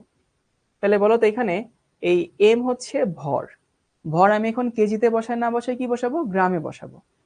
তাহলে 1 কেজি সমান কি, 1 কেজি সমান 10⁵ গ্রাম না, বুঝো কিনা, 1 কেজি সমান হচ্ছে 1000 গ্রাম। সো আমি নর্মালি যদি তুমি এসআইতে বসাও তাহলে কিসে দাঁড়ায়, এখানে 1 কেজি বসাইতা, এখানে 1 মিটার বসাইতা, আর এখানে 1 সেকেন্ড বসাইতা। কিন্তু আমি তখন সিজিএস এ বসাবো, তাহলে সিজিএস এ এম তো ভর, ভর মানে কি, আগে বসাইতাম কেজিতে এখন বসাবো গ্রামে, তাহলে 1000 হয়ে গেল। তারপরে দেখো তো ভাই, এই যে এক্স, এক্স মানে তো দৈর্ঘ্য, সো এক্স মানে যদি দৈর্ঘ্য হয়, দৈর্ঘ্য তো এসআই তে বসাইতে মিটারে, এখন তোমাকে কি বসাইতে হবে, এখন তোমাকে বসাইতে হবে হইতেছে সেন্টিমিটার। এবং আমি জানি 1 মিটার সমান কি 100 সেন্টিমিটার না, 100 মানে 10⁵। আর নিচেরটা কিন্তু পরিবর্তন হবে না, কেন পরিবর্তন হবে না, কারণ এখানেও সময়ের একক সেকেন্ড, ওইখানেও সময়ের একক সেকেন্ড, তাহলে দুই জায়গায় সময়ের একক সেকেন্ড, সেকেন্ড যদি সেম থাকে তাহলে পরিবর্তন হচ্ছে না। তাহলে দেখো তো কি থাকে, 1 নিউটন সমান হচ্ছে এখানে 10⁵ থাকে না, আর যেহেতু সিজিএস এ বসাইছো এটা হবে হচ্ছে ডাইন। আসলে ডাইনের মেইন ভার্সনটা কি জানো, মেইন ভার্সন হইতেছে এখানে বসাইতে হচ্ছে তুমি গ্রাম, এখানে বসাইতে সেন্টিমিটার, আর এখানে বসাইতে second inverse two. So SI তে বলের একক যদি এটা হইতো, সিজিএস এ বলের একক এইটা হইতো, কিন্তু এত বড় একক কেউ ইউজ করে না, তার জন্য আমরা সংক্ষেপে কি লিখি, ডাইন লিখি। ওকে, সো এত কাহিনী আসলে তোমার দিন শেষে লাগবে না, তোমার দিন শেষে লাগবে হইতেছে এইটা, 1 নিউটন সমান 10⁵ ডাইন। সবাই কি বুঝতে পারছি, সবার কি ক্লিয়ার হয়েছে এটুকু, একটু কমেন্ট করে জানাও সবাই।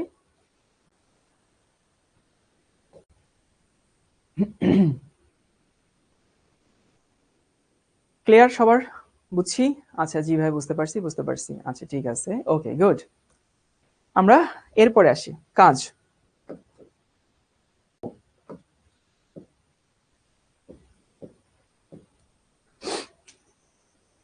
ক্লিয়ার ক্লিয়ার ক্লিয়ার, আচ্ছা ঠিক আছে। কাজের এসআই একক কি জানো, কাজের এসআই একক হচ্ছে জুল। আমরা সবাই জানি কাজের এসআই একক হচ্ছে জুল। জুল আসলে সংক্ষেপে বলা হয়। তুমি যদি কাজের এসআই একক বানাইতে চাও তাহলে এরকম একটা বিদঘুটে একক আসবে, যে এরকম একটা বিদঘুটে এই টাইপের একটা একক আসবে, সেটা অনেক কঠিন একক হবে, এই জন্য এটাকে আমরা সংক্ষেপে কি লিখি, জুল লিখি। আর কাজের সিজিএস একক হতেছে আর্জ, ERG, আর্জ। আর এদের সম্পর্ক হচ্ছে কি জানো, 1 জুল সমান হচ্ছে 10⁵ আর্জ, 1 জুল সমান 10⁵ আর্জ, এটুকু একটু মনে রাখা লাগবে।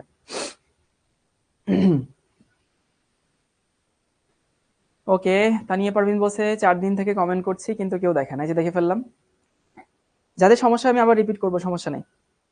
তারপর আসি হইতেছে চার্জের একক, চার্জ বা আধান তুমি যাই বলো না কেন, চার্জের এস একক কি জানো? এস একক তো জানি আমরা কুলম্ব, সবাই জানি যে কুলম্ব হচ্ছে চার্জের এস একক। চার্জের সিজিএস একক কি জানো? E S U. আমি ইএসইউ এর ফুল ফর্মটা একটু লিখে দিই। ইএসইউ এটার ফুল ফর্ম হচ্ছে ইলেকট্রো, এস এ হচ্ছে স্ট্যাটিক, আর ইউতে হতেছে unit, electro static unit, that is ESU. এবং এদের সম্পর্ক হচ্ছে এইটা, 1 কুলম্ব সমান হচ্ছে 3 ইন্টু 10⁹ ইএসইউ। ভাই সোজা কথা বলি, বিশ্বাস করো ভাই, তুমি এতক্ষণ ধরে যা যা শিখছো সেগুলো এখন যখন তোমাকে আমি রিপিট করাবো, প্রথমবার হয়তো অনেক কিছু বুঝতে পারোনি, অনেক কিছু কঠিন মনে হয়েছে, বাট এখন তোমার কাছে অনেক ইজি লাগবে। প্রথমে আসি, এসআই কি জিনিস? সবাই একটু কমেন্ট করা থামো, ভালো মতো বুঝতে পারবা। ভাই এসআই কি জিনিস? এসআই হইতেছে একটা একক পদ্ধতি, একটা একক পদ্ধতি। আর সিজিএস কি জিনিস? সিজিএস হচ্ছে আরেকটা একক পদ্ধতি। তো প্রশ্ন আসতে পারে যে ভাই দুইটা একক পদ্ধতি কেন শিখছেন বা কেন আমাদেরকে শেখাচ্ছেন? কারণ আগে আসলে সিজিএসটা ছিল, পরে সবকিছুকে একসাথে করে আমরা এখন এসআই তে নিয়ে আসছি। তো তোমার কাছে মনে হতেই পারে ভাই এসআই তে কেন আনলাম, কি দরকার ছিল? সিজিএস এর অনেক লিমিটেশন ছিল, সিজিএস এক এক দেশে এক এক রকমের হইতেছে বলা হইতো। যেমন ধরো, তোমরা কি জানো কিনা যে ওজন আমেরিকানরা কিসে মাপে জানো? আমেরিকানরা ওজন মাপে কিন্তু পাউন্ডে, মানে তোমাদের কোন আইডিয়া আছে কিনা, ওরা এত পাউন্ড অত পাউন্ড বলে। কিন্তু আমরা আবার ওজন মাপি কিসে? আমরা ওজন মাপি হইতেছে কেজিতে। আমরা তাপমাত্রা মাপি হচ্ছে ডিগ্রি সেলসিয়াস। তুমি দেখবে আমেরিকানরা কিন্তু ডিগ্রি সেলসিয়াস মাপে না, ওরা মাপে কিন্তু ফারেনহাইট। এরকম অনেক কিছু আছে। যেমন হচ্ছে আমেরিকানরা ওরা ফ্লোর শুরু করে হইতেছে গ্রাউন্ড ফ্লোর থেকে ফ্লোর 2, আর আমরা অনেক সময় গ্রাউন্ড ফ্লোর থেকে ফ্লোর 1, মানে দোতলাকে কেউ কেউ সেকেন্ড ফ্লোর বলে, আবার কেউ কেউ ফার্স্ট ফ্লোরও বলে। এরকম কিন্তু অনেক কাহিনী আছে, দেশে দেশে মহাদেশে মহাদেশে আছে। সো কোনো দেশে এমকেএস পদ্ধতি চলতো, কোনো দেশে সিজিএস পদ্ধতি চলতো, কোনো দেশে এফপিএস পদ্ধতি চলতো, এরকম অনেকগুলো পদ্ধতি ছিল। তো হ্যাঁ, আমরা কেক কিনি আবার পাউন্ডে, দেখছো? যেমন ধরো শক্তির এস একক কি? জুল। কিন্তু খাবারের শক্তি আবার কিসে মাপো? খাবারের শক্তি তুমি ঠিকই ক্যালোরিতে মাপো, ক্যালোরি কিন্তু আবার এস একক না, বাট প্রচলিত একক। তো কাহিনী হইতেছে যে এসআইটা তো ভাই সারা দুনিয়াতে স্বীকৃত, সায়েন্স সমাজে স্বীকৃত, বাট এটা আবার সবসময় পপুলার না। কেন পপুলার না? ধরো এই আমার হাতে যে মার্কারটা আছে, এর ওজন আর কতটুকুই বা হবে? এখন তোমাদের কাছে কি মনে হয়, এটাকে কেজিতে প্রকাশ করলে সুন্দর মান বের হবে, নাকি গ্রামে প্রকাশ করলে সুন্দর মান বের হবে? কি মনে হয়? এটাকে যদি আমি কেজিতে প্রকাশ করি তাইলে ভালো মান আসবে, না গ্রামে প্রকাশ করলে ভালো মান আসবে? নিজে বিবেক ব্যবহার করো। এই মার্কারটাকে, এটাকে কেজিতে প্রকাশ করলে ভালো মান আসবে না, গ্রামে প্রকাশ করলে ভালো মান আসবে। ছোট ছোট জিনিস যার ভর কম, যার দৈর্ঘ্য কম, প্রস্থ কম, এগুলো না এসআই তে ভালো মান আসে না, কারণ এসআই তে ভরের একক কেজি, এসআই তে দৈর্ঘ্যের একক হচ্ছে মিটার। আবার ধরো এই যে আমার হাতে কতটুকু দূরত্ব আছে, এই যে এতটুকু এতটুকু এতটুকু, এতটুকু আমি মিটারে প্রকাশ করলে ভালো মান আসবে? জীবনেও না। সেন্টিমিটারে প্রকাশ করলে ভালো মান আসবে। সো এসআইটা যদিও আসলে মানে কাগজে কলমে পারফেক্ট, কিন্তু প্র্যাকটিক্যালি না সিজিএস অনেক সময় কাজে লাগে। সিজিএস এ ভরের একক হচ্ছে গ্রাম, দূরত্বের একক সেন্টিমিটার, সময়ের একক সেকেন্ড। তো যেহেতু এইটা অনেক বেশি হ্যান্ডি, অনেক বেশি কনভিনিয়েন্ট, আর এটা তো ভাই কাগজে কলম ইন্টারন্যাশনালি স্বীকৃত, তো আমাদের কোনোটাকে আসলে বাদ দেওয়া যাচ্ছে না, আমরা দোনোটাকে হচ্ছে রাখি। আশা করি এবার বুঝতে পারছো। তাহলে আমাদের অবশ্যই একটার সাথে আরেকটার সম্পর্ক কি সেটা একটু দেখা উচিত। তাহলে এসআই তে দৈর্ঘ্যের একক মিটার, সিজিএস এ দৈর্ঘ্যের একক সেন্টিমিটার। এটা তোমরা জানো, আমি দুটো তোমরা জানো আমি জানি। এসআই তে বলের একক নিউটন, সিজিএস এ বলের একক হচ্ছে ডাইন। সম্পর্ক হচ্ছে 1 নিউটন সমান 10⁵ ডাইন। এখন হ্যাঁ, আমাকে বিরতি দিব অবশ্যই, বাট এটা একটু সবাইকে বলে দিই কিভাবে আসছে। দেখো, মানে সবগুলো না আমি তোমাদেরকে এমনিতেই ব্যাখ্যা শেখাচ্ছি, ব্যাকগ্রাউন্ড শেখাচ্ছি। সো ব্যাকগ্রাউন্ডে না যাওয়াই ভালো। তারপরে বলতেছি যে এফ সমান তো এম এ, এই যে বলটা দেখাচ্ছে বল, তো এফ সমান তো এম এ, এ মানে ত্বরণ, ত্বরণ মানে কি বেগ বাই সময় না, বেগের পরিবর্তন বাই সময়, তাহলে ভি বাই টি। সো টিটাকে আমি এই পাশে নিয়ে আসছি, ভিটাকে ওই পাশে রাখছি। ভি সমান আবার কি S by T, S by T X by T যাই বলো না কেন, এস হচ্ছে দূরত্ব, ভি সমান হচ্ছে এস বাই টি, যে এটা থেকে এটা আসছে। তাহলে আলটিমেটলি 1 নিউটন মানে কি, এখানে যদি 1 নিউটন বসাইতে, এখানে 1 কেজি বসাইতা, 1 মিটার বসাইতা, 1 সেকেন্ড বসাইতা, আমি এটাকে সব সিজিএসে নিব। তাহলে 1 কেজির জায়গায় 1000 গ্রাম বসাইছি, 1 মিটারের জায়গায় 100 সেন্টিমিটার বসাইছি, সেকেন্ড যা ছিল তাই আছে, কারণ দুই সিস্টেমেই সময়ের একক সেকেন্ড।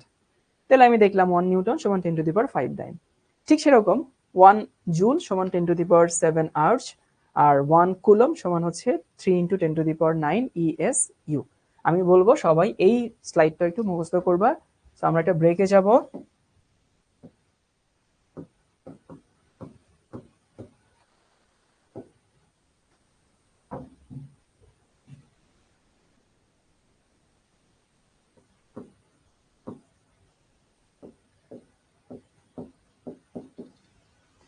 তোমরা হচ্ছে 6টা 51-তে চলে আসো।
সবাইকে আসছি নাকি দৌড়ে ভেগে চলে গেছে? সো আমি সবাইকে চাইবো এখানে যে স্লাইডটা আছে সেই স্লাইডটা যেন আমরা মুখস্থ করে ফেলি, এই কনভার্সনের সম্পর্কগুলো মুখস্থ করে ফেলি। এবার আমরা একটু বইয়ের পড়াশোনায় ফেরত যাই। মৌলিক পদার্থ, যৌগিক পদার্থ, অনুপরমাণু নিয়ে কথাবার্তা তো বলা আছে। এবার আসি পরমাণুর মূল কণিকা। সবাই নতুন করে টাইটেল লিখে নাও যে পরমাণুর মূল কণিকা। মূল কণিকা মানে হচ্ছে পরমাণুতে যে কণিকাগুলো পাওয়া যায়। সো মূল কণিকা মানে মৌলিক কণিকা, মূল কণিকা অনেক নামে ডাকা হয়। তো মূল কণিকা ডেফিনেশন কি? যে অতি সূক্ষ্ম কণিকা দ্বারা পরমাণু গঠিত, তাকে আমরা কি বলি? পরমাণুর মূল কণিকা বলি। এখানে কিছু কথা আছে। কথা হচ্ছে এই যে তোমাদেরকে এখন আমি যে জিনিসগুলো পড়াচ্ছি এটা কিন্তু প্রায় সেই 70-এর দশকের পড়াশোনা। মানে আমরা তো জানি যে ইলেকট্রনকে ভাঙা যায় না, নিউট্রনকে ভাঙা যায় না, এই কথাটা সত্যি না। এদেরকেও ভাঙা যায়, নিউট্রন প্রোটনকে ভাঙা যায়, ভেঙে কোয়ার্ক তৈরি করা যায়। কিন্তু আমাদের বইতে আসলে ওই জিনিসগুলো নাই, আমাদের সিলেবাসে ওই জিনিসগুলো নাই, তার জন্য ওগুলো আমরা শিখছি না। এটা আমি তোমাদেরকে যা পড়াচ্ছি ধরো 1970-80 এই দশকের যে বিজ্ঞান ছিল সেই বিজ্ঞান অনুযায়ী পড়াচ্ছি। কিন্তু আমরা তো জানি যে বিজ্ঞান প্রতিনিয়ত ইভলভ করে, প্রতিনিয়ত হচ্ছে আমরা নতুন কিছু দেখি, নতুন কিছু জানি। সো মাথায় রেখো যেটা পড়াচ্ছি সেটা সম্পূর্ণ ঠিক না, বাট এক্সামের জন্য ঠিক আছে।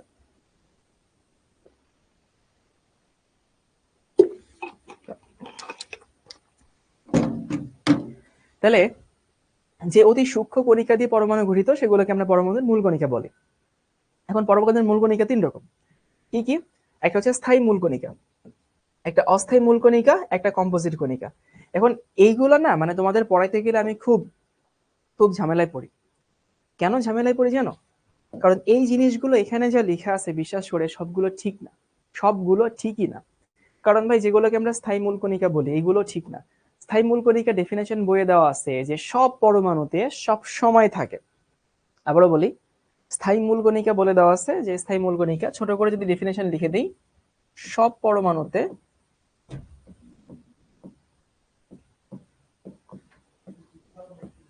সব পরমাণুতে স্থায়ীভাবে থাকে।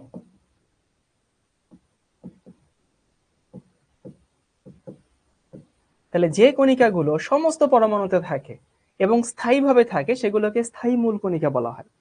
এখন দেখো আমি এখানে প্রোটনকে স্থায়ী মূল কণিকা বলতেছি, কিন্তু ভাই প্রোটন তো বিশ্বাস করো যে হইতেছে প্রোটনকেও না ভাঙা যায়। আমি নিউট্রনকে স্থায়ী মূল কণিকা বলি, নিউট্রনকে তো ভাঙা যায়। সো এগুলো সঠিক না, তার জন্য আমি না এখানে যা দেখাচ্ছি সেইখানে নিয়ে খুব বেশি বাড়াবাড়ি করি না আমি।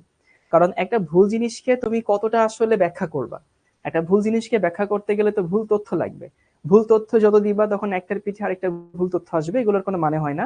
আমি সবাইকে বলবো এখানে যে ছকটা আছে সেই ছকটা তুমি শুধু পরীক্ষার জন্য শিখো। বুঝতে পারছি? তাহলে স্থায়ী মূল কণিকা কারা কারা? ইলেকট্রন, প্রোটন এবং হচ্ছে নিউট্রন। ইলেকট্রন, প্রোটন, নিউট্রনের পরিচয় আস্তে আস্তে পরে আসবে, সমস্যা নাই।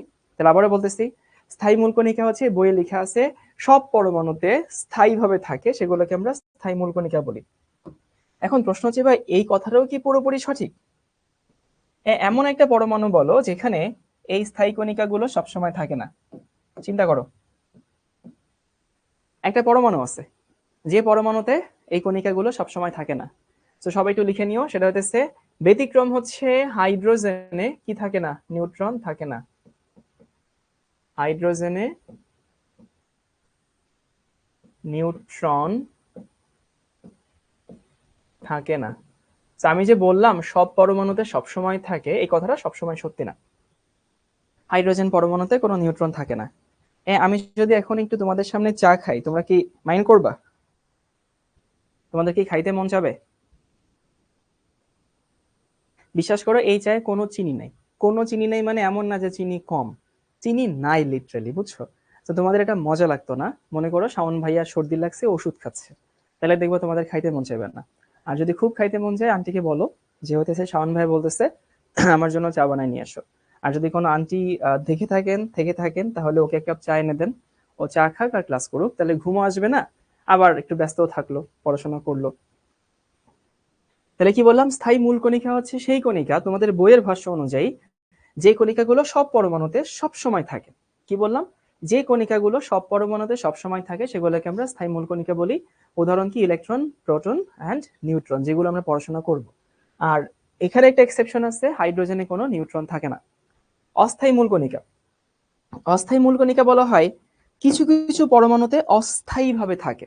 বিশ্বাস করো তোমাদের বইতে এই লাইনটা লেখা আছে, কিছু কিছু পরমাণুতে অস্থায়ীভাবে থাকে। তো আমি কোথায় লিখবো কোথায় লিখবো কোথায় লিখবো, এখানেই লিখি। কিছু পরমাণুতে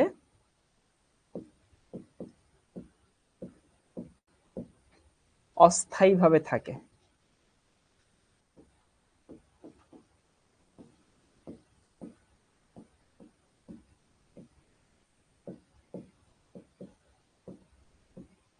তাহলে যে কণিকাগুলো কিছু কিছু পরমাণুতে অস্থায়ীভাবে থাকে সেগুলোকে অস্থায়ী মূল কণিকা বলে। এগুলো আসলে কোন পরমাণুতে থাকে জানো? ধরো যে পরমাণুগুলোর পারমাণবিক সংখ্যা একটু বেশি, যারা রেডিও অ্যাক্টিভ হয় অথবা যারা রেডিও আইসোটোপ হয় ওদের ক্ষেত্রে থাকে। বাট তোমাদের ভাই এখানে কাজ হচ্ছে এই উদাহরণগুলো মনে রাখা, যেমন পজিট্রন, নিউট্রিনো, মেসন, পাইওন, তারপর হচ্ছে এন্টি নিউট্রিনো, এগুলো একটু মনে রাখা। আর কম্পোজিট কণিকার ডেফিনেশন তোমাদের বইতে লেখা আছে যে পরমাণুতে স্থায়ী কণিকা এবং অস্থায়ী কণিকা, এই কণিকার বাইরেও কিছু কণিকা পাওয়া যায়। এগুলো নর্মাল পরমাণুতে পাওয়া যায় না, যেগুলো রেডিও অ্যাক্টিভ পরমাণু, যেগুলো তেজস্ক্রিয় পরমাণু, সেগুলোতে পাওয়া যায়। সেগুলোকে আমরা কম্পোজিট কণিকা বলি, ডিউটেরন কণা এবং হচ্ছে আলফা কণা। সবাই একটু লিখে নাও, এই উদাহরণগুলো তোমাকে একটু মনে রাখতে হবে। আর এগুলো নিয়ে আমি বেশি পড়াশোনা করাই না, বিশেষ করে এই স্লাইডটা নিয়ে বা এই ইনফরমেশন গুলো নিয়ে, কারণ এগুলো আসলে বর্তমানে কোনো ঠিকই নাই। এগুলো অনেক আগের সায়েন্স, আমরা নতুন করে পড়ছি। মেসন একটা কণা, এন্টিমেসন একটা কণা, নিউট্রন একটা কণা, এই কণিকাগুলো হচ্ছে রেগুলার পরমাণুতে পাওয়া যায় না, তো এই জন্য আমরা খুব একটা পড়াশোনা করি না। তাহলে আমি সবাইকে বলবো উদাহরণগুলো মুখস্থ করে ফেলো। সেটা হচ্ছে পরমাণুর মূল কণিকা। মূল কণিকা মানে হইতেছে যে ক্ষুদ্র ক্ষুদ্র কণিকা দ্বারা পরমাণু গঠিত, সেগুলোকে আমরা পরমাণুর মূল কণিকা বলে থাকি। ওকে, ভালো কথা। তিন রকম: স্থায়ী, অস্থায়ী, কম্পোজিট। স্থায়ী, অস্থায়ী, কম্পোজিট।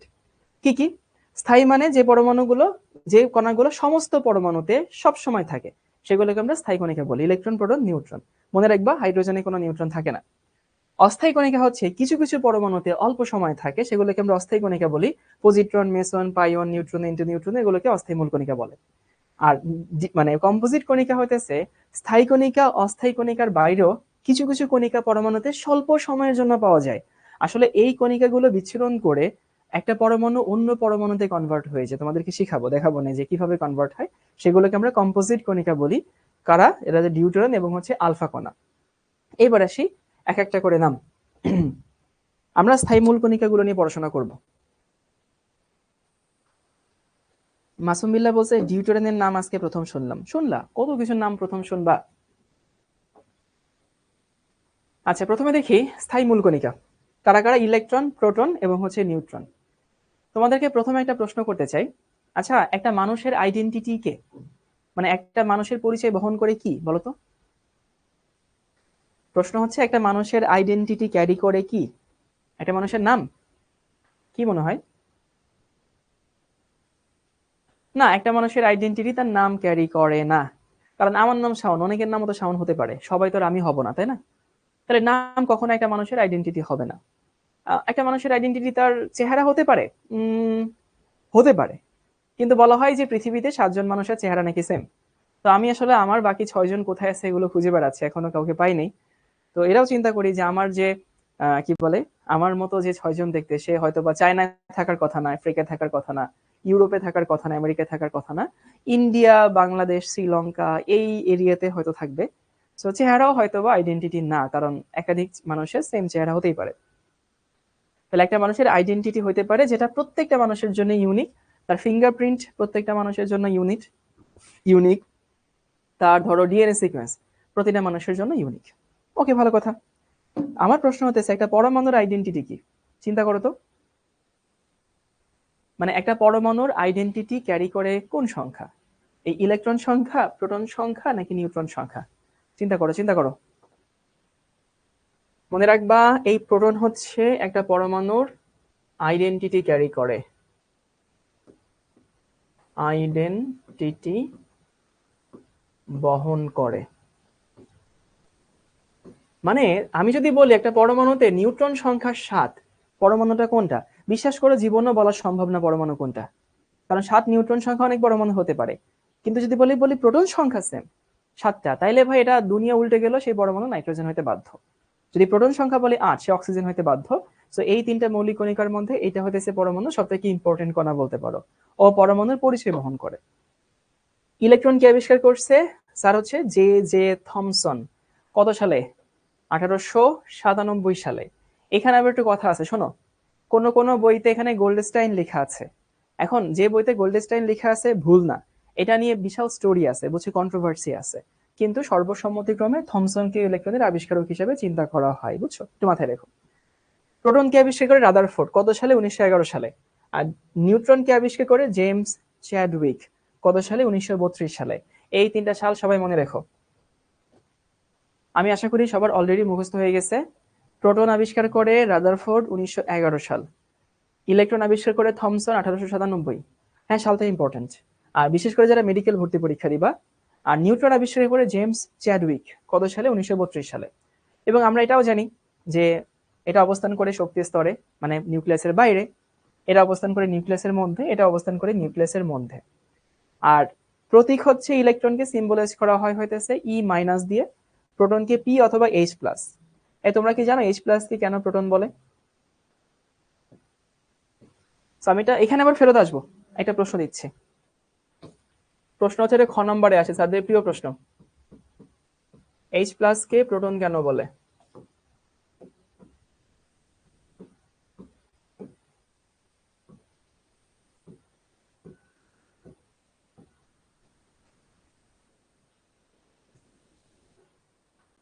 অনেকে অলরেডি আমাকে আনসার দিয়ে দিছে, তোমরা আনসার চিন্তা করতে থাকো, আমি একটু পানি খাই।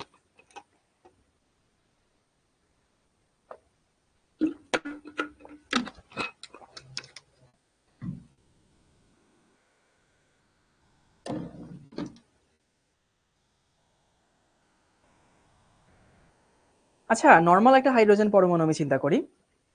সো এই হচ্ছে নর্মাল একটা হাইড্রোজেন পরমাণু। এখানে আমরা 1 1 দিয়ে সিম্বলাইজ করতাম, তাই না? সো এই হাইড্রোজেন পরমাণুতে কি কি আছে? এখানে আছে হচ্ছে একটা প্রোটন আছে, প্রোটন হচ্ছে একটা, ইলেকট্রন আছে হচ্ছে একটা, নিউট্রন কিন্তু নাই। আমরা জানি হাইড্রোজেনে নিউট্রন নাই, কিছুক্ষণ আগে বললাম। ওকে, ভালো কথা। এখন যদি হইতেছে এই হাইড্রোজেন এইচ প্লাস হয়ে যায়, মানে এই যদি একটা ইলেকট্রন দান করে এইচ প্লাস হয়ে যায়, তখন এখানে কি থাকে? প্রোটন থাকে একটা, ইলেকট্রন তো চলে গেছে, নিউট্রন তো চলে গেছে, বুঝছো? তাহলে আসলে এইচ প্লাস এর মধ্যে যা থাকে শুধু একটা প্রোটন থাকে, আর কিছু থাকে না। এই জন্য আমরা এইচ প্লাস কে কি বলি? এইচ প্লাস কে প্রোটন বলি। খুব ইজি পিজি লেমন স্কুইজি প্রশ্ন, কিন্তু পরীক্ষায় হরহামেশাই আসে, তাদের খুব প্রিয় জিনিস। এই তো সবাই পড়ছে, গুড। সুমাইয়া আক্তার, নূর মোহাম্মদ, শাওন হাসান নামে একজন আছে, সুরাইয়া ইসলাম, আব্দুল্লাহ, সামিহা সুলতানা, সোহাগ হোসেন, সবাই সঠিক উত্তর দিচ্ছে। Good good good. তাহলে আমরা দেখলাম এইচ প্লাস কে কেন প্রোটন বলে।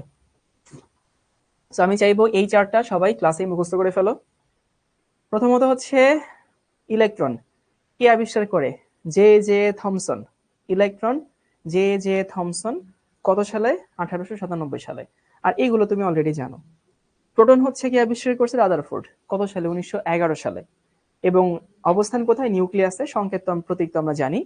আর এটা আবিষ্কার করছে হচ্ছে 1932 সালে জেমস চ্যাডউইক। সবার শেষে নিউক্লিয়াস আবিষ্কার হয়েছে। আরো কিছু তথ্য আছে। ভর, প্রোটনের ভর কত?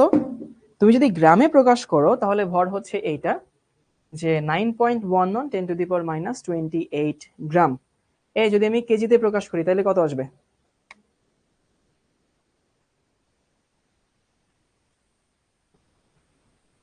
যদি ইলেকট্রনের ভরকে কেজিতে প্রকাশ করি তাহলে এখানে যে মানটা থাকে, সো এটা একটু দেখাই দিই।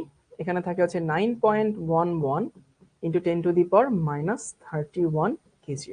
বাট নর্মালি গ্রামটাতেই বেশি প্রকাশ করা হয়। এটা যদি কেজিতে প্রকাশ করি তাহলে 10⁻27 হইতো, 1.673 ইন্টু 10⁻27 কেজি হইতো। এটা কাছাকাছি।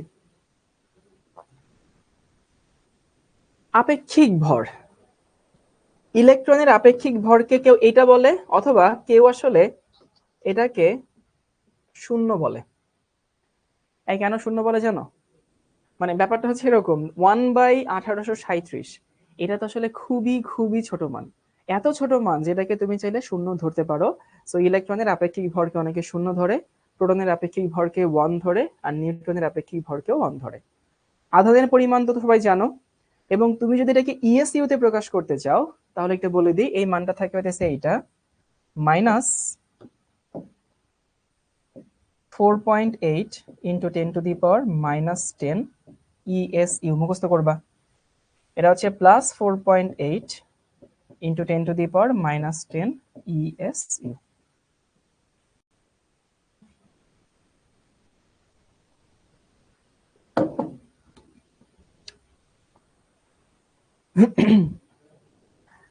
এবার আসে আপেক্ষিক আধান। ইলেকট্রনের আধানকে হচ্ছে আমরা আপেক্ষিকভাবে কত ধরি?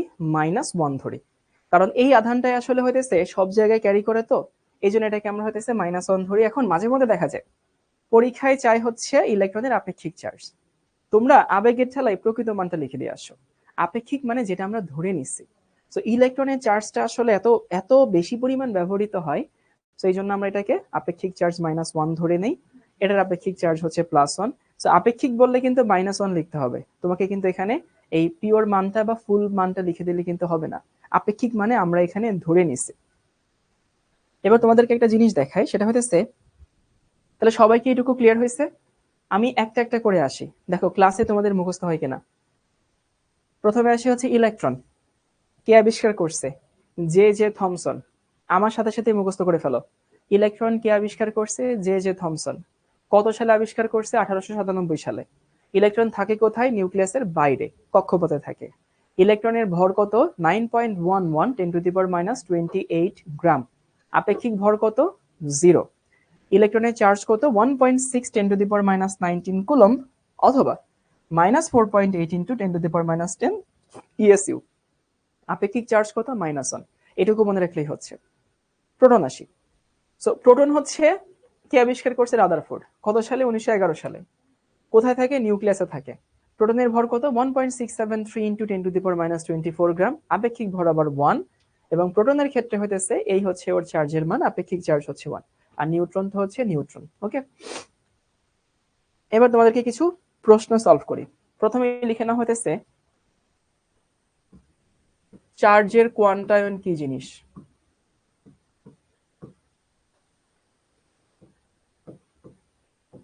কোয়ান্টায়ন কি? সবাই লিখে নাও, এটাও খ নাম্বারের প্রশ্ন।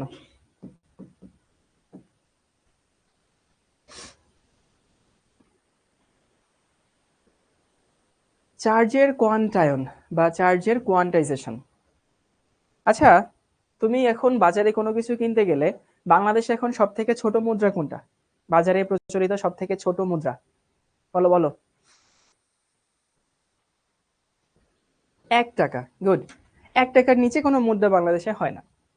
1 টাকার নিচে যদি মুদ্রা না হয় তাহলে কোনো কিছুর দাম কি 35.5 টাকা হইতে পারে? কোনো কিছুর দাম কিন্তু 35.5 টাকা হইতে পারে না। অনলাইনে কেনাকাটার সময় করা যায়, বিকাশে মনে হয় 1 পয়সাও পাঠানো যায়, কিন্তু বাস্তবে তো 50 পয়সার কয়েন এখন নাই বললেই চলে, কালে ভাদ্রেও দেখা যায় না। তাহলে বাংলাদেশে কোনো কিছুর দাম 35.5 টাকা বা 22.5 টাকা বা 21.5 টাকা এগুলো হবে না, এগুলো সম্ভবই না।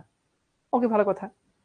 ঠিক সেরকম বাংলাদেশের মুদ্রার ক্ষেত্রে যেরকম 1 টাকা, চার্জের ক্ষেত্রেও সেটা হইতেছে ইলেকট্রন। ইলেকট্রনের যে চার্জ, ইলেকট্রনের থেকে ছোট চার্জ বানানো সম্ভব না, কারণ ইলেকট্রনই হইতেছে চার্জের আধান, চার্জের 1 টাকা। বুঝতে পারো? তাহলে কোনো বস্তুর দাম যেরকম হইতেছে 1 টাকার ফ্র্যাকশন হয় না, কোনো বস্তুর চার্জ ইলেকট্রনের চার্জের ভগ্নাংশ হয় না। কি বলছি? কোনো বস্তুর চার্জ ইলেকট্রনের চার্জের ভগ্নাংশ হবে না, ভগ্নাংশ বানানো সম্ভব না। এই ব্যাপারটাকে বলা হয় হইতেছে চার্জের কোয়ান্টায়ন। তাহলে চার্জের কোয়ান্টায়নের ডেফিনেশন হইতেছে এইটা, কোন বস্তুর চার্জ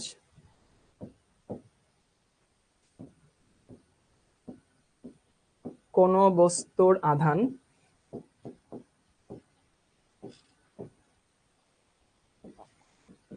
ইলেকট্রনের আধানের বা চার্জের, আধান আর চার্জ একই জিনিস, ইলেকট্রনের আধানের পূর্ণ গুণিতক হবে।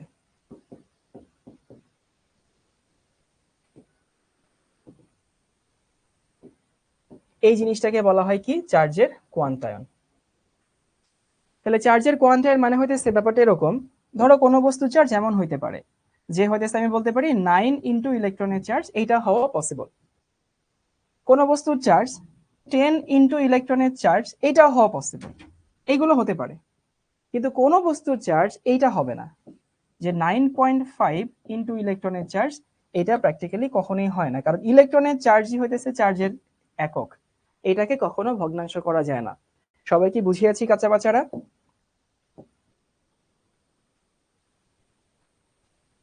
যে কোনো বস্তুর চার্জ ইলেকট্রনের চার্জের পূর্ণ গুণিতক হয়, মানে ইলেকট্রনের চার্জকে আর ভাঙা যায় না, ইলেকট্রনের চার্জকে আর তুমি ওই ফ্র্যাকশন করতে পারবা না, সেটাকে আমরা কি বলি, চার্জের কোয়ান্টাম। ওকে, সো আজকের ক্লাসে আমরা আসলে আর বইতে গেলাম না, আগামী ক্লাসে আসার আগ পর্যন্ত তোমরা বই পড়বা না, বই পড়ারই দরকার নেই। কেমিস্ট্রি কোনো পড়া তোমাদের আগামী উইক পর্যন্ত নাই, বা আগামী ক্লাসের আগ পর্যন্ত নাই। তুমি অন্য চ্যাপ্টার পড়ো, অন্য অন্য সাবজেক্ট পড়ো, ফিজিক্স পড়ো, ম্যাথ পড়ো, বায়োলজি পড়ো, বাট কেমিস্ট্রি কিচ্ছু পড়তে হবে না, শুধু আমার খাতাটা পড়ে আসবা। সো মেইন পড়াশোনা আসলে আমরা আগামী ক্লাসে যাব। আরশাদ বলছে কমেন্ট পড়লাম না, পড়ে ফেলছি। এই বুঝতে পারছি কাজকে। আগামী ক্লাসের আগ পর্যন্ত তোমার কেমিস্ট্রি কোনো পড়া নেই, তুমি চিল করো, অন্য সাবজেক্ট পড়ো। আপাতত কেমিস্ট্রি তোমাদেরকে আমি আগামী ক্লাস থেকে বলে দিব না, প্রতি ক্লাস শেষে আমি বলে দিব না যে কখন কি পড়তে হয়, ঠিক আছে? তো ঠিক আছে ভাইয়া, ভালো থেকো সবাই, আগামী ক্লাসে দাওয়াত দিলাম। ও আরেকটা জিনিস, সেটা হচ্ছে ফেসবুকে পোস্ট করার দরকার নেই, বাট তুমি যেটা করবা, তোমাকে একটা দায়িত্ব দিচ্ছি, তোমার অ্যাটলিস্ট 2টা বা 3টা বন্ধুকে শিখো সম্পর্কে বলবা, যে আমরা এখানে কিভাবে ক্লাস নেই, কিভাবে পড়ানো হয়, তারপর ক্লাস নোটগুলো কেমন হয়, এক্সামগুলো কেমন হয়। সো ফেসবুকে পোস্ট করার দরকার নেই, তুমি তোমার 2টা বা 3টা বন্ধুকে শিখো সম্পর্কে বলবা। একদম বাড়াই টাড়াই কিছু বলার দরকার নেই, এখানে যাই হয় সেটাই তোমরা বলবা, কারণ তোমাদের মাধ্যমেই আসলে মানুষ আমাদের সম্পর্কে জানবে, তোমাদের মাধ্যমেই মানুষ আমাদের সম্পর্কে আইডিয়া নিবে। সো এইটা তোমাদের আসলে কাজ। সেটা হচ্ছে আগামী ক্লাসে আসার আগ পর্যন্ত বই পড়তে হবে না, 2টা বন্ধুকে বা 3টা বন্ধুকে শিখো সম্পর্কে বলবা, ঠিক আছে? ভালো থেকো সবাই, আল্লাহ হাফেজ সবাইকে।